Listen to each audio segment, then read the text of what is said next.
Hello everyone, स्वागत है आप सभी लोगों का। तो फाइनली आपका इंतजार खत्म हुआ और जीपीएससी ने एएमबीआई का जो रिजल्ट था 2018-19 का, उसकी फाइनल लिस्ट डिस्प्ले कर दी है। अब इस पे मैं कोई भी रिजल्ट एनालिसिस वाली वीडियो नहीं बनाने वाला था, बट आप लोगों में से कुछ लोगों का मुझे मैसेज आया और फिर मुझे लगा कि अगर इस वीडियो से आप थोड़ा मोटिवेट होते हो, आपको कुछ स्टैटिक्स मिलती है, आपके ज्ञान में कुछ इजाफा होता है, तो मुझे वीडियो बनाने में क्या प्रॉब्लम है। तो इसलिए मैं ये वीडियो बना रहा हूं। सबसे पहले हम एएमबीआई का रिजल्ट एनालिसिस करेंगे, उसके बाद हम देखेंगे कि प्रोबेबल कट ऑफ क्या हो सकता है एएमबीआई का जो एग्जाम आने वाला है 2019-20 का।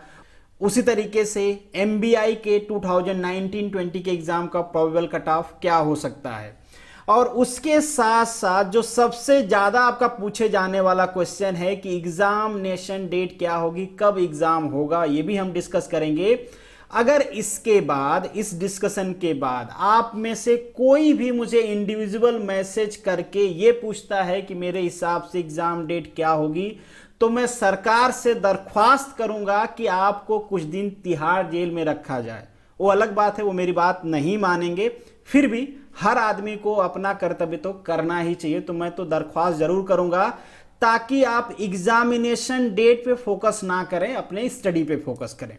और लास्ट में हम डिस्कस करेंगे डिस्क्लेमर को। आप सोचोगे कि वीडियो के स्टार्ट में डिस्क्लेमर होता है, मैं लास्ट में क्यों डाला हूं। तो इस देश में सबसे आसान काम होता है ना, देखने के बाद दूसरे को ब्लेम करने का।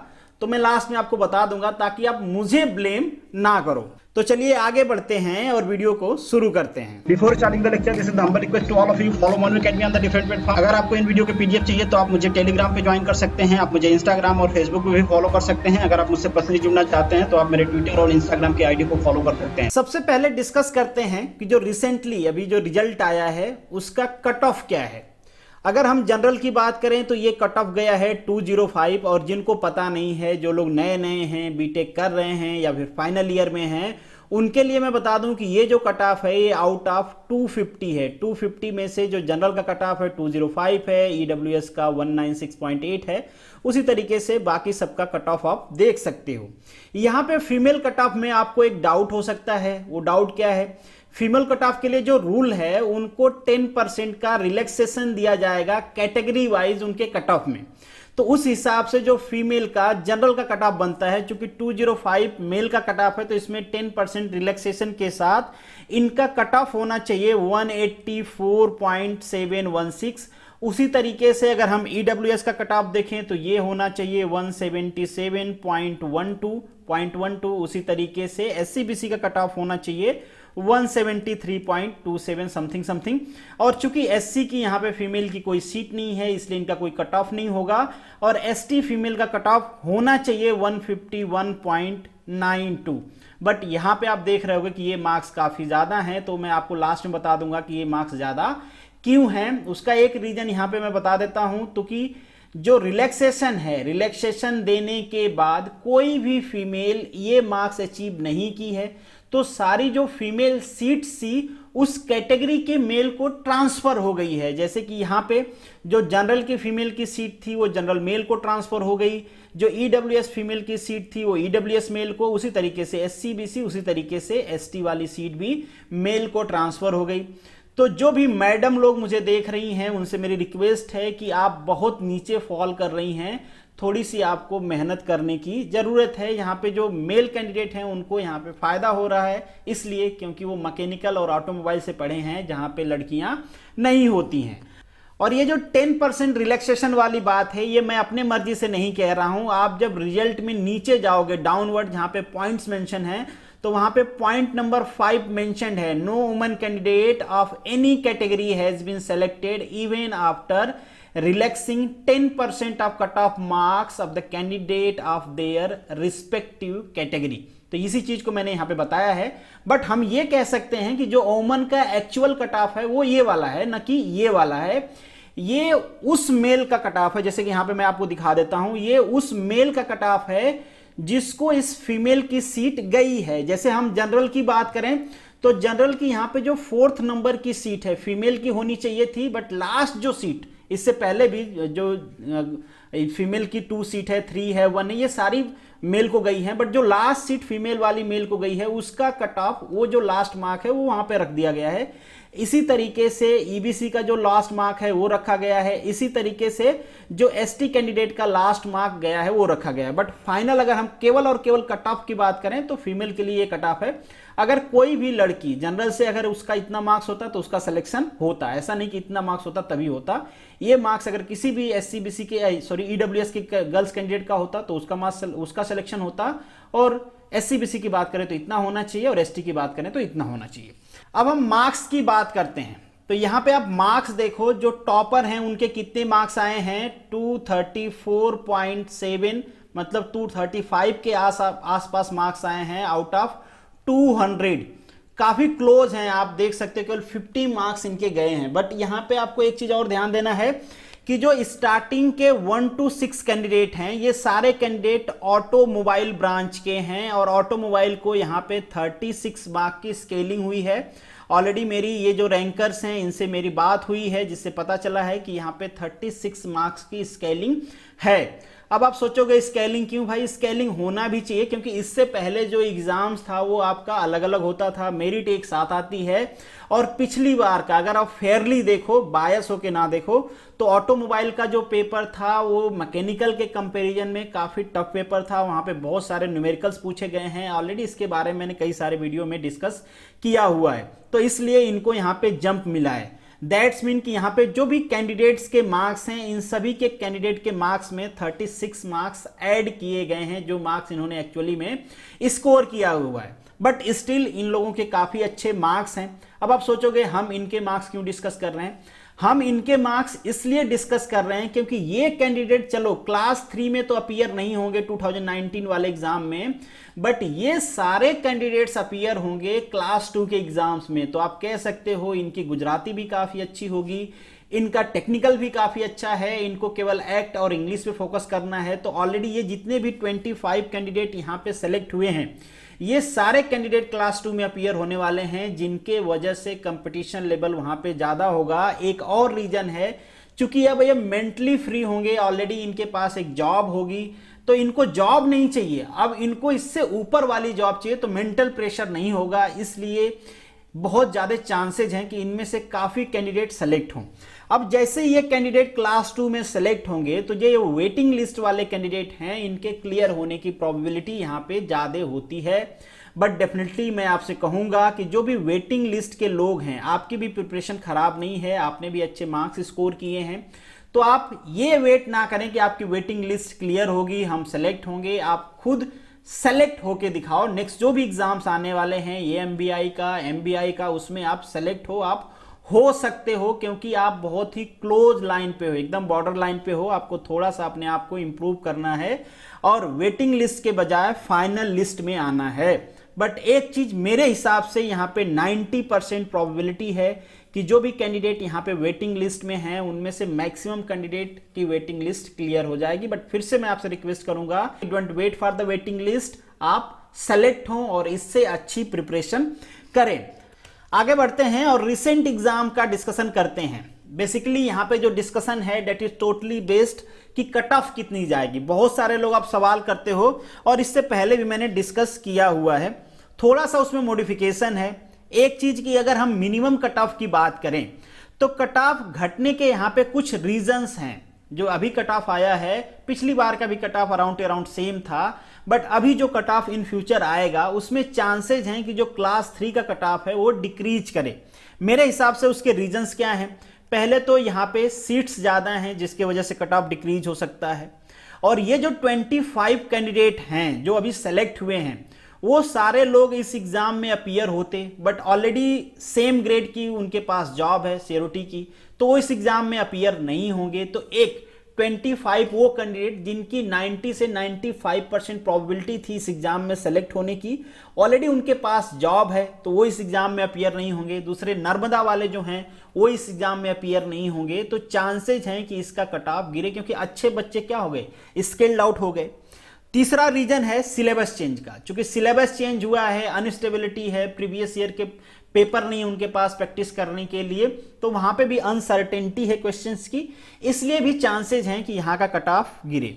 अब कट ऑफ क्या होगा, तो मेरे हिसाब से मेरा जो प्रेडिक्शन है जनरल कैटेगरी के लिए यहाँ पे 195 टू 200 कट ऑफ होगा, बट मैं चाहूंगा कि फॉर सिक्योरिटी पर्पज आप 205 से ज्यादा स्कोर करने की कोशिश करें। अगर ईडब्ल्यूएस कैंडिडेट की बात करें तो इनका भी 190 से लेके 195 का होगा, इनको भी मैं कहूंगा आप 200 से ज्यादा स्कोर करने की कोशिश करें। ओबीसी या फिर एससीबीसी की अगर हम बात करें तो इनका भी 190 टू 95 कट ऑफ होगा, 195, इनको भी मैं कहूंगा आप 200 से ज्यादा स्कोर करने की कोशिश करें।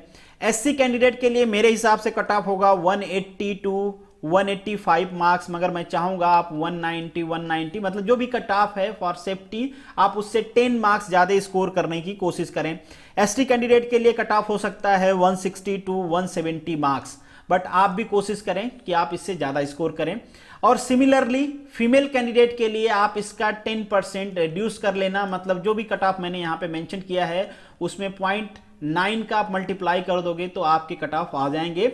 बट फिर से आपसे जो फीमेल कैंडिडेट हैं, अगर कोई भी मुझे देख रहा है तो आपसे मेरी रिक्वेस्ट है कि आपके मार्क्स बहुत नीचे फॉल हो रहे हैं, आप थोड़े से मेहनत करने की जरूरत है। जितनी भी फीमेल हैं, अगर केवल और केवल कट ऑफ को क्वालिफाई कर लेते आप लोग तो आप लोग का सिलेक्शन हो जाता, कोई भी मेरिट नहीं बनती, क्योंकि आप कट ऑफ से नीचे फॉल कर रही हैं। तो आप थोड़ा सा मेहनत करें, आप कट ऑफ को क्रॉस कर सकती हैं। वैसे भी फीमेल लेबोरियस होती हैं, पर पता नहीं यहाँ पे क्यों लैग कर रहे हैं।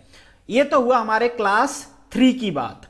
अब हम बात करते हैं क्लास 2 की। तो क्लास 2 में मेरे हिसाब से जो कंपटीशन लेवल है वो बढ़ने वाला है, क्योंकि जो क्लास 3 में बच्चे सेलेक्ट हुए हैं ऑलरेडी उनका टेक्निकल अच्छा है, जैसे हमने पहले बात किया। ऑलरेडी वो गुजराती में मैक्सिमम बच्चे उसमें गुजराती में 40 टू 45 मार्क्स स्कोर कर रहे हैं, तो गुजराती उनको पढ़ना नहीं है। टेक्निकल में काफ़ी अच्छा उनका स्कोर है, टेक्निकल का सिलेबस भी उन्होंने घटा दिया है, तो टेक्निकल उनको बस रिवाइज करना है, उनको पढ़ना है इंग्लिश और एक्ट। तो ऑलरेडी इंग्लिश का भी पढ़ाई किए होंगे, अगर उन्होंने नर्मदा या कोई और एग्जाम दिया होगा तो ऑलरेडी उनकी प्रिपरेशन काफ़ी अच्छी है। तो यहाँ पे वो डेफिनेटली उनके चांसेस हैं सबसे ज़्यादा सेलेक्ट होने के, तो वो बच्चे कट ऑफ को इंक्रीज करेंगे। बट यहाँ पे भी सीटें ज़्यादा हैं, तो आप कह सकते हो कि जो कट ऑफ बढ़ने के चांसेज हैं और जो कट ऑफ घटने के चांसेज हैं वो बैलेंस हो सकते हैं। तो अगेन अगर हम यहाँ पे कट ऑफ की बात करें तो जनरल कैटेगरी का जो कट ऑफ होगा मेरे हिसाब से वो 220 टू 225 के आसपास जाएगा। और ये मैं जो बात कर रहा हूं ये आउट ऑफ 300 कर रहा हूं ना, टोटल मार्क्स यहाँ पे 300 है आफ्टर द इंटरव्यू की मैं बात कर रहा हूं। अगर ईडब्ल्यूएस की बात करें हम तो ईडब्ल्यूएस में 215 से लेके 220 तक कट ऑफ रहेगा, और आप इतना स्कोर करते हो that is good for you. हाँ, यहाँ पे अनसर्टेनिटी है एक्ट एंड रूल को लेके, वहां पे क्वेश्चन सिंपल्स भी हो सकते हैं, क्वेश्चन का लेवल अपर भी हो सकता है कुछ क्वेश्चन का। अगर वो क्वेश्चन सिंपल बनाते हैं और बहुत ही सिंपल बनाते हैं तो ये कट ऑफ वेरी कर सकता है, फ्लक्चुएट हो सकता है ऊपर, बट बहुत ज्यादा फ्लक्चुएट नहीं होगा, 2 to 5 मार्क्स ही फ्लक्चुएट होगा। अगर क्वेश्चन थोड़ा सा लेवल बढ़ाते हैं, वो लॉ में घुस जाते हैं, जो लॉ में क्वेश्चंस पूछे जाते हैं लॉ स्टूडेंट्स के लिए, अगर उस लेवल के क्वेश्चंस वो पूछते हैं आपसे तो ये कट ऑफ थोड़ा सा डाउन भी जा सकता है 2 to 5 मार्क्स। तो यहाँ पे अगर हम ओबीसी की बात करें या एससीबीसी की बात करें तो ये 210 से 215 के आसपास रहेगा, और एससी के लिए अगर हम कट ऑफ की बात करें तो ये 195 टू 200 के आसपास रहेगा। अगर एसटी कैंडिडेट के लिए बात करें तो 180 से 195 के आसपास रहेगा। तो अगर आप सेलेक्ट होना चाहते हो तो एटलीस्ट आप इतना तो स्कोर करो ही करो, बट स्टिल आपके पास टाइम है। मैं चाहूंगा आप बहुत अच्छा स्कोर करें, आप जितना ट्राई हो सकता है अपना मैक्सिमम ट्राई करें। बाकी सिलेक्शन होना ना होना वो कंपटीशन लेवल पे डिपेंड करता है, पेपर के डिफिकल्टीज पे डिपेंड करता है। और डेफिनेटली एक चीज मैं और आपको श्योर करना चाहूंगा, इन दोनों पेपर में जो क्लास 2 और क्लास 3 है यहाँ पे कोई स्केलिंग या कोई इक्विवेलेंसी नहीं रहेगी, क्योंकि आप दोनों लोगों का पेपर सेम होने वाला है। तो ऑटोमोबाइल वाले कैंडिडेट ये ना सोचें कि पिछली बार जैसे उनको कुछ स्केलिंग के मार्क्स मिलेंगे। जितना आप स्कोर करोगे, जितने मार्क्स आपको मिलेंगे उसी मार्क्स पे मेरिट बनेगी, कोई स्केलिंग कोई इक्विवेलेंसी यहाँ पे नहीं लगने वाली है। अब यहीं पे हम डेट की बात कर लेते हैं। तो जो मोस्ट प्रोबेबल डेट है वो आपके मार्च के आसपास जाएगी। मार्च में आपके एग्जाम्स होंगे, मार्च अप्रैल में मोस्ट प्रोबेबल डेट है ये। इसी टाइम आपके क्लास 3 क्लास 2 दोनों के एग्जाम होंगे, क्योंकि अभी जीपीएससी के अप टू मार्च तक के डेट्स आ चुकी हैं। तो मोस्ट प्रोबेबली आपकी जो डेट आएंगी उस एग्जाम्स के बाद ही आएंगी, क्योंकि हॉलीडे टाइम में ही इनको एग्जाम्स करवाने हैं। उसके बाद जो दूसरी एजेंसीज हैं उनके लिए भी कुछ डेट्स होंगी, आप उनमें आपस में क्या डिस्कशन हुआ I don't know, but most probably आपका जो डेट है वो मार्च जाएगा या अप्रैल जाएगा। मार्च अप्रैल में आपका एग्जाम होगा, तो अभी भी आपके पास काफी टाइम है। आप स्टडी पे फोकस करें, एग्जाम डेट पे प्लीज फोकस ना करें। मैं ये सारी चीजें इसलिए कह रहा हूं कि एग्जाम डेट को अल्टर करना नहीं आपके हाथ में है, नहीं मेरे हाथ में। हम दोनों के हैंड में क्या है, मैं आपको कुछ आउटपुट दे सकता हूं, मतलब कुछ एक्स्ट्रा पढ़ा सकता हूं डेट अगर एक्सटेंड होती है तो, और आप कुछ एक्स्ट्रा पढ़ सकते हो। तो हम दोनों जो कर सकते हैं अगर हम उस पर फोकस करें तो हमारे लिए ज्यादा अच्छा होगा, रादर देन द फोकसिंग कि एग्जाम कब होगा, नहीं आ रहा है, फ्रस्ट्रेशन हो रहा है। देखो ये सारी चीजें होगी, बट आपको इन सभी चीजों को ओवरकम करना होगा। जो फैक्ट्स है अगर आप उसको अल्टर नहीं कर सकते हो तो उसको एक्सेप्ट करें और उसके हिसाब से अपनी प्लानिंग करें। और लास्ट में जो डिस्क्लेमर है कि मैंने जो भी डिस्कशन यहां पे किया है वो स्टैटिक्स बेस्ड हैं और मेरे विजडम के हिसाब से हैं। तो आप जो भी मैंने मिनिमम स्कोर बताए हैं उस मिनिमम स्कोर को अचीव करके आप सिलेक्शन क्लेम नहीं कर सकते, या फिर मुझे गालियां नहीं दे सकते, मुझे ब्लेम नहीं कर सकते कि मैंने तुझसे ज्यादा स्कोर कर लिया, आपने तो इतना ही बताया था, मेरा सिलेक्शन नहीं हुआ। तो प्लीज आप इस टाइप की चीजें नहीं कर सकते हो, ऑलरेडी मैंने बता दिया है। तो आपको क्या करना है, आप जितना ज्यादा से ज्यादा स्कोर कर सकते हैं you are free to score, और आप जितना ज्यादा मेहनत कर सकते हैं उतना ज्यादा मेहनत करें। कोई भी आपको रोक नहीं सकता है। अगर आप मेहनत करते हो तो सिलेक्शन आपका 100% श्योर होगा। तो this is the end of this video. Thank you so much for watching this. मिलेंगे नेक्स्ट वीडियो में, तब तक के लिए all the best, good luck.